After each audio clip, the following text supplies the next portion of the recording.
درود شریف ہوئے اللہم صلی علی محمد وعلی آل محمد کما صلیت علی ابراہیم وعلی آل ابراہیم انک حمید مجید۔ اللہ جل جلالہ ارشاد فرمائی والذین جاہدوا فینا لنہدینہم سبلنا۔ زما هغه بندگان چې هغوی زما د خوشحالولو دپاره زما د راضي کولو دپاره ما سره د خپل تعلق د جوړولو دپاره او زما د حاصلولو دپاره کوشش کئی، سعی کئی، محنت کئی،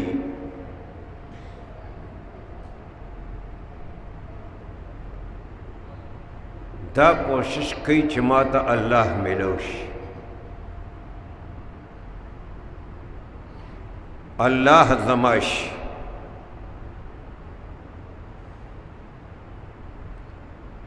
جناب رسول اللہ صلی اللہ علیہ وسلم ارشاد فرمائی دته بیا دا مرتبه حاصل شي من کان لله کان الله له، چې چا خپل ځان د الله که بیا الله هم غیرتی ذات دی، الله د هغه شي۔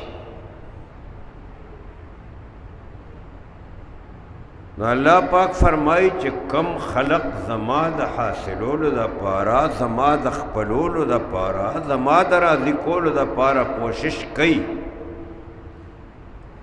محنت او سعی کوي، نو اللہ فرمائی لنهدینهم سبلنا،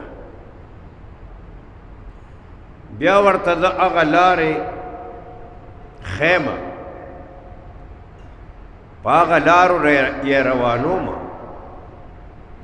او په هغه لارو تلل ورته آسانوم چې په کومو لارو تللو سره زه ملاویږم، په کومو لارو تللو سره زما راضي کول او زما خوشحالول ملاویږي، په کومو لارو تللو سره چې ما سره د بنده تعلق جوړیږي، بیا ورته زه هغه لارې آسانې کړم، په هغه لارو باندې روان کړم، په هغه لارو د تلو طاقت او توفیق وله ورکړم۔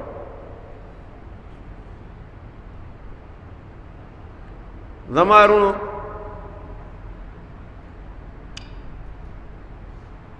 چا چې الله خپل که بیا تمام کائنات د هغه خپل شي،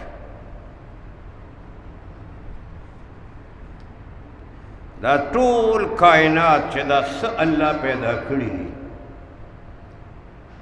که دا ځمکې دي، که دا اسمانونه دي، که دا غرونه دي، که دا ونې او بوټي دي،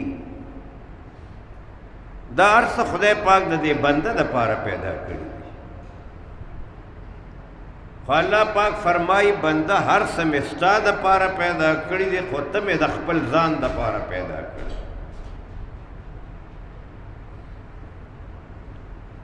هر څه به ستا خدمت کوي،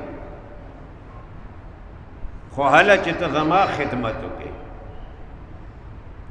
زما د دین خدمت وکړې، ہر چیز بتا راضی کئی خو چې ته ما راضی کئی۔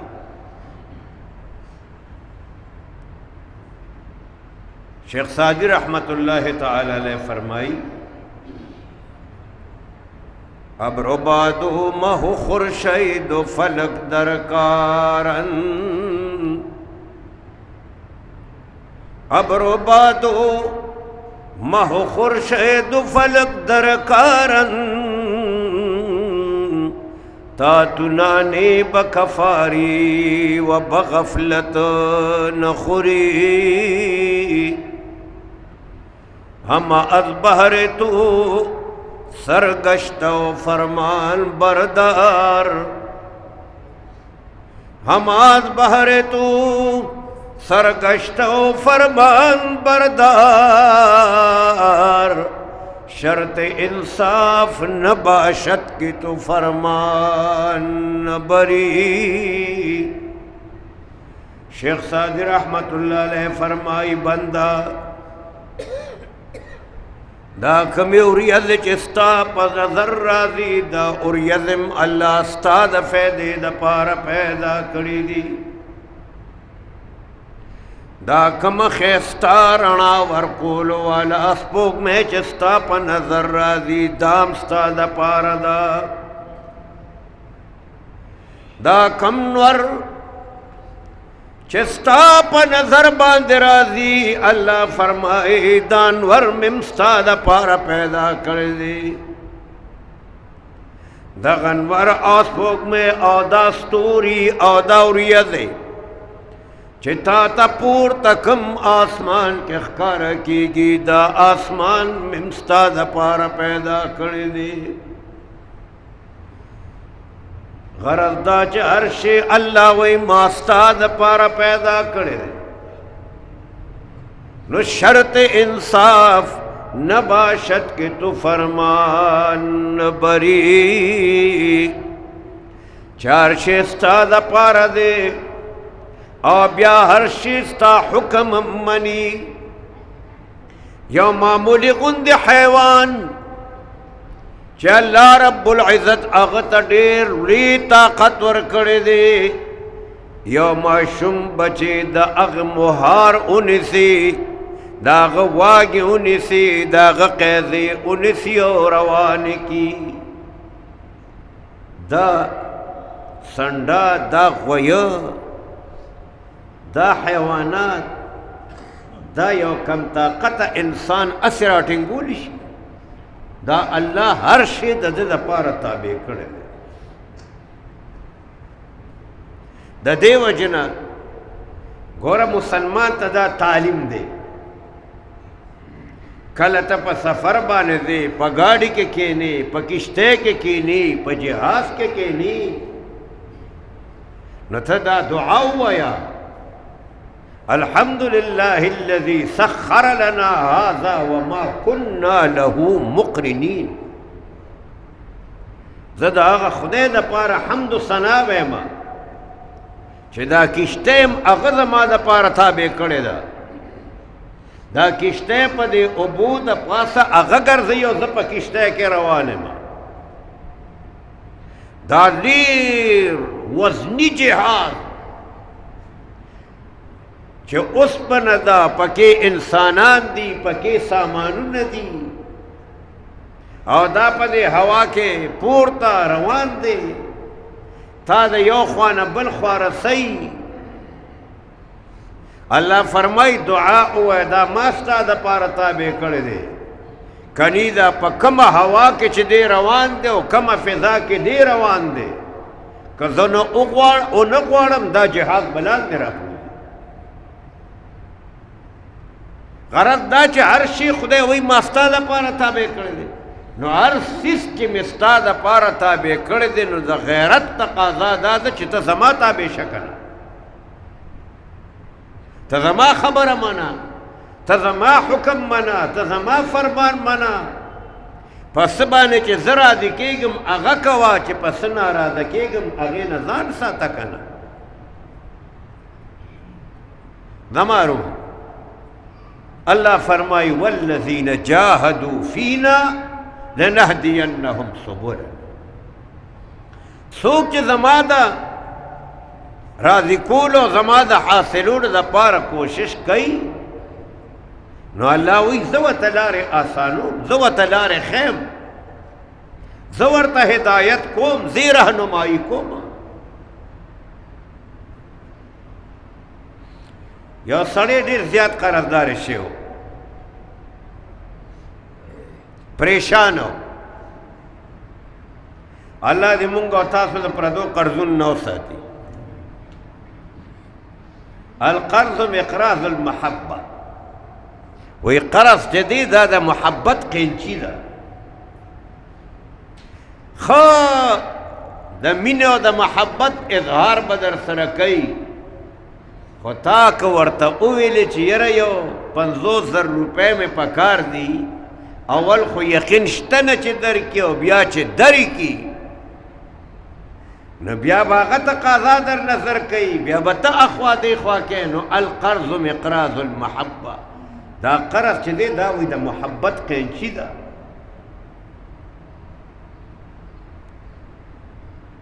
نو دا سړی قرضدارې شو،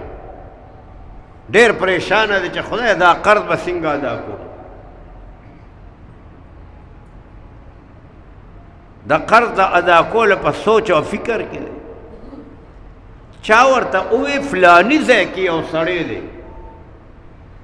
هغه ډېر سخي دی، ډېر مهربان دی، او دغه شان چې څوک په قرض کې گیر شي، محتاج شي، خوار شي، فقیر شي، او هغه له ورشي، نو هغه ورله امداد ورکوي، تعاون ورسره کوي، هغه د قرض ادایګي یې کوي. اوس هغه کم سړي د پاره چې دته دا نشاندهي وشوه، نو وایي د هغه ځای ته د تلو 1000 میل سفر،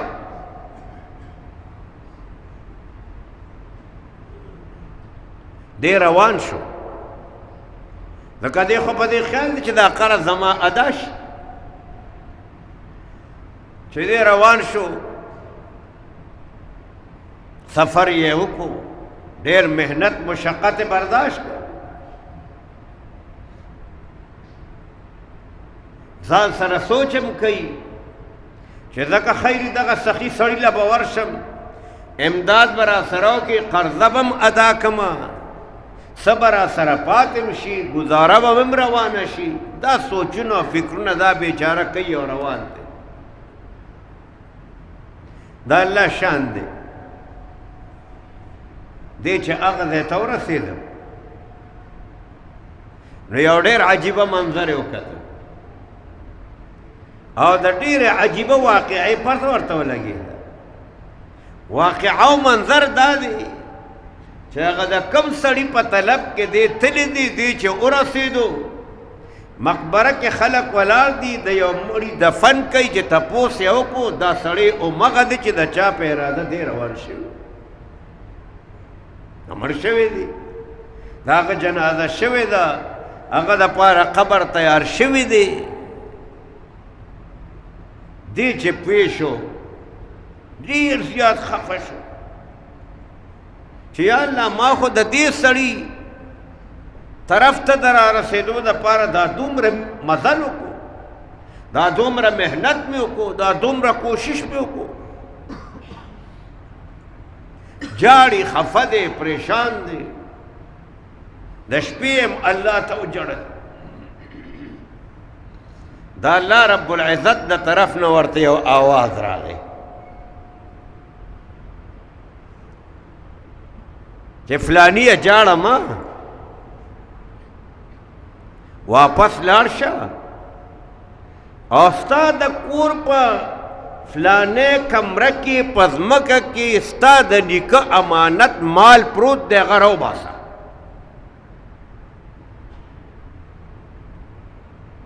چې دا خبره واورېده، نو وایي ده د الله نه پوښتنه وکړه چې یا الله، چې زما په کور کې زما د نیکه مال امانت پروت و، او اوس ما ته وایې چې واپس لاړ شو، هغه راوباسه. نو خدای پاکه دا خو تا ما ته هغه وخت هم ویلي شو چې زه دلته را روانېدم که نه. نو یا الله دا دونه دې څه لپاره ځان کړم، خو دا خبره به دې راته مخکې کړې وه. وی الله رب العزت د طرف نه ورته بیا آواز راغی چې زما بنده، انسان چې کله یو محنتو کې مشقت برداشت کی، تکلیف برداشت کی، او داغله بیا نعمت ورکما دا اغه نعمت داغه پزړه کې قدر وی چې تکلیف نه برداشت کړي د نعمت قدر نی مونږ او تاسو ګورو چاته چې د پلار میراث پاتې شي د په باندې ستړی نه ده کړی د په باندې تکلیف نه ده برداشت کړی د په باندې کوشش نه ده کړی مفت ورته میلاو شه د سره بیا د دې پیسې قدر نی الوزي او چې د په خپل محنت او مزدورۍ باندې ګټلې وي نو د سره بیا د هغې قدر وي نو الله ورته فرمایل زما بنده زه چې چاته یو نعمت ورکوما لږ تکلیف او مصیبت ورته ورکما چې بیا ورته د هغې نه پس هغه نعمت میلاو شي د هغه نعمت قدر به د دې بنده په زړه کې وي نو دې کې شک نشته چې دا کم نعمت مې تا ته وښولو دا کم مال مې وښولو چې ستا په کور کې پروت دی نو دا د هغه ځای نه دې ځای پورې سفر دا مشقت او تکلیف تا برداشت که ته چې واپس لاړ شه او دا نعمت تا ته میلاو شي تا سره به د دې قدر وي والذین جاهدوا فینا لنهدینهم سبلنا